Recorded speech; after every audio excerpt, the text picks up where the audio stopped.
Welcome back to the deep dive. Okay, let's jump in. It starts with the Sicilian defense, famous for being sharp right from the get-go. Yep. So, move 1. White plays pawn to e4. Black responds pawn to c5. Classic start.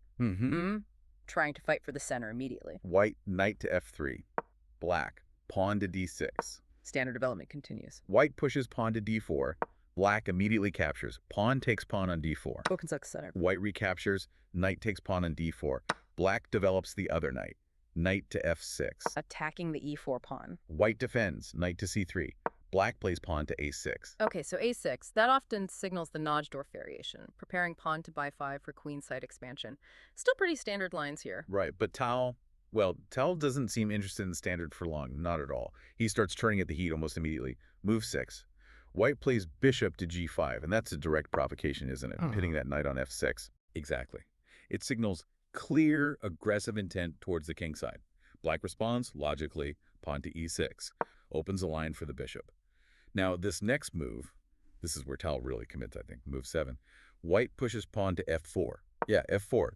Well, it's brutally aggressive. He's ignoring typical development like getting his other bishop out or castling kingside quickly. He's just piling up pawns for a central and kingside attack. It's incredibly dangerous in the Sicilian. Supports the center, yeah, prepares for pawn to e5 maybe, but it also weakens the typical kingside castling position significantly. He's basically saying, my attack is going to land before you can exploit my king's potential weakness. Precisely.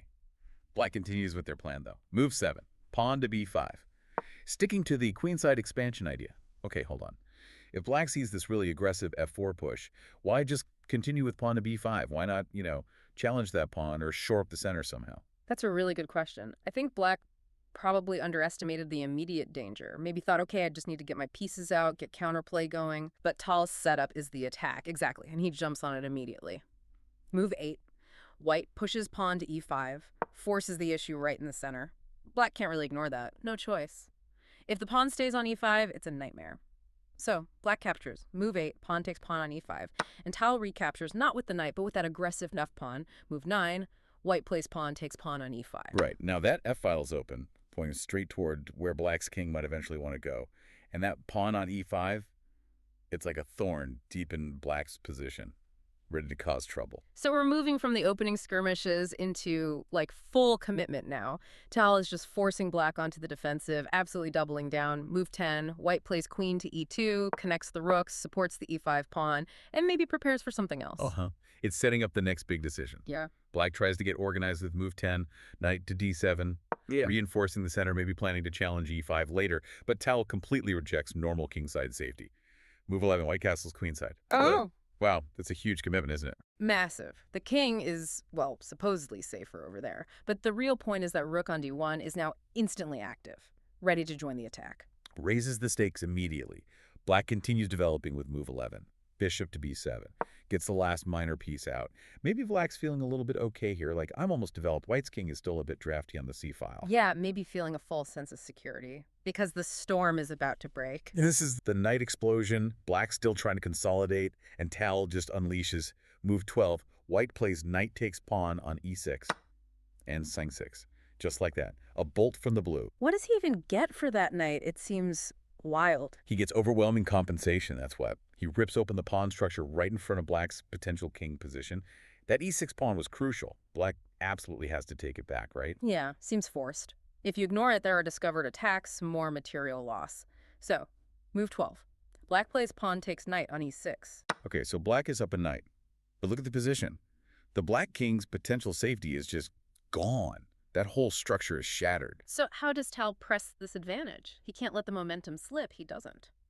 Relentless pressure. Move 13. White plays queen to g4, swinging over immediately, targeting g7, eyeing the f file, aiming right at the area around the king. Black tries to defend or maybe create counter threats with move 13.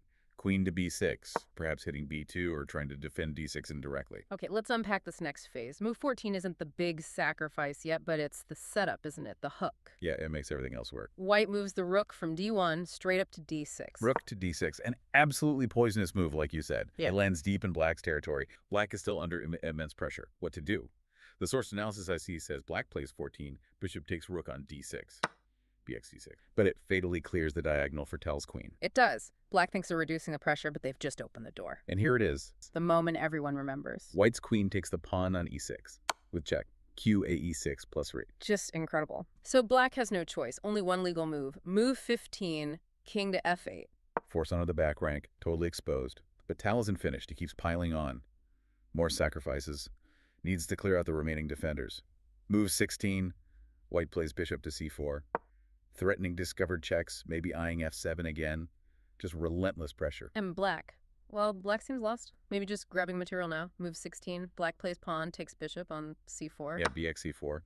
Probably the last gasp. Tal now has the completely open fifth file he engineered way back around move 9. The checkmate battery is now fully charged. It's ready to fire. White moves the rook to f1. Check. rf1 plus Tal a. Using that open file, the king is trapped. A piece has to block. Only one piece can. Move 17. Black plays knight to f6. The knight steps in, blocking the check, delaying the inevitable for one move. But that knight is the only thing vaguely near the king, so it has to go. Move 18. White's rook takes a knight on f6. Check again. rxs6 plus ac. Absolutely crushing. Another sacrifice, so this one is temporary. Black must recapture. Yeah, has to take the rook. Move 18. Black plays pawn, takes rook on f6. G ice f6. And now look, the black king is completely naked on f8. No defenders nearby. The remaining white pieces coordinate perfectly. And the final move. The culmination of the entire combination, starting way back with that knight sack on e6. It's a beautiful geometric finish. White's bishop moves to h6. Checkmate. BH6 tag. Checkmate. 1-0. Just 19 moves. And the final position, it's striking, isn't it? Well, thank you for joining us for this deep dive into a true chess classic. We'll see you next time on The Deep Dive.